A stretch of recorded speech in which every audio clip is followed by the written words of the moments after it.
the proposal for this 10-year whaling deal hasn't really got off the ground. It's great news. So basically, everyone's sort of scratching their head going, what now? But at least we got rid of this tragic deal that would have resulted in legitimising whaling all over the world. But it's early days. We still have to really monitor what's going on in there. But you know, so far so good. But the real concern is that as we speak, the Japanese are out in the North Pacific killing the largest brain on the planet. They are killing sperm whales as we speak in the North Pacific. So yes, you take one victory, but then you've got to contemplate, well, the status quo reigns, and that's not a good thing. I know that sounds confusing, but it's the reality of this situation that we got rid of one shit package, but we now have a situation where we have the Japanese out in the North Pacific killing sperm whales, and you bet and brooders and minkies, and you bet your bottom dollar that they are now going, oh well, we'll settle for minkies and fins in the Antarctic this summer. So lots of work to do, but at least we got rid of one, so that's the positive thing. And your name? I'm Mick McIntyre from Wales Alive. In the southeast wind, late at night can hardly grin.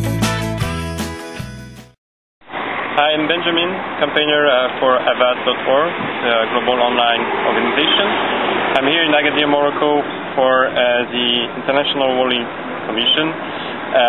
We launched a global online campaign asking delegates of the Commission to maintain the ban on commercial whaling.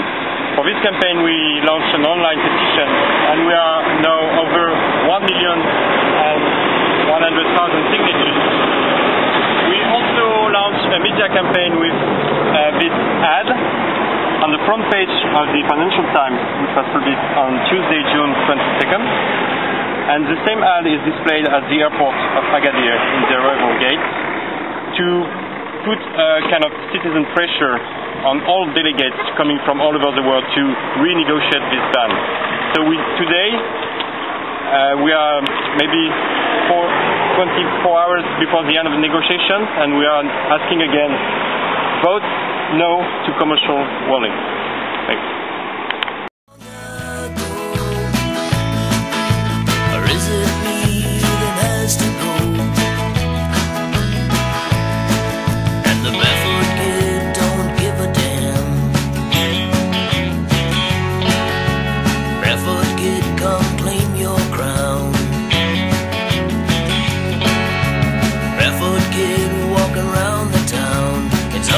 Got to get around it.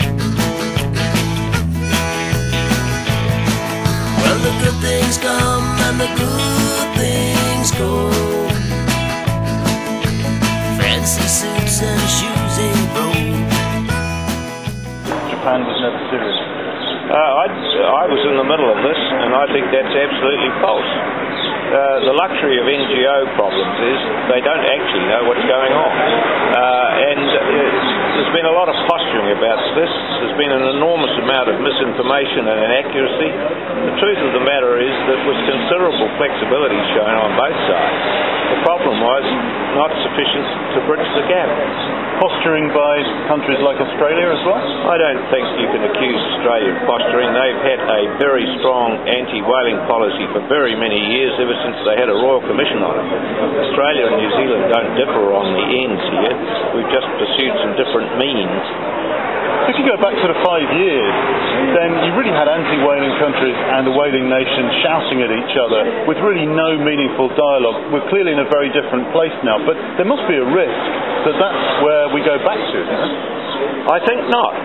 I think the culture of the organisation has been changed by the process that we have been through. I think the culture of the organisation is now that we will have dialogue, that we will have discussion, that we will not shout, and that we will not posture. And I think the debate so far in there today has demonstrated that. The reality must be, though, that for anti-whaling countries such as New Zealand, ending whaling simply can't be on the agenda at the moment because the whaling countries are not prepared to stop at the moment. Well, of course, this was only ever an interim solution, and our large philosophical and policy objectives have always remained throughout this process completely unchanged. So where does this process go from now? hard to tell. That will depend on the rest of the debate in there.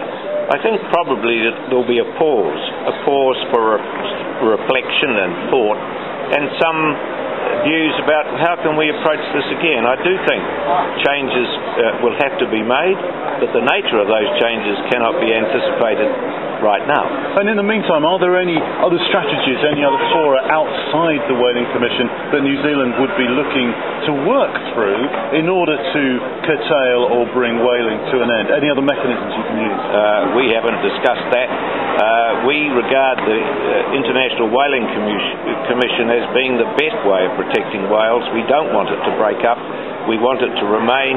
We want it to be strengthened. We want it to take on a 21st century conservation agenda, and we hope that that can be achieved in the end. Jeffrey Palmer, thank you. Thank you.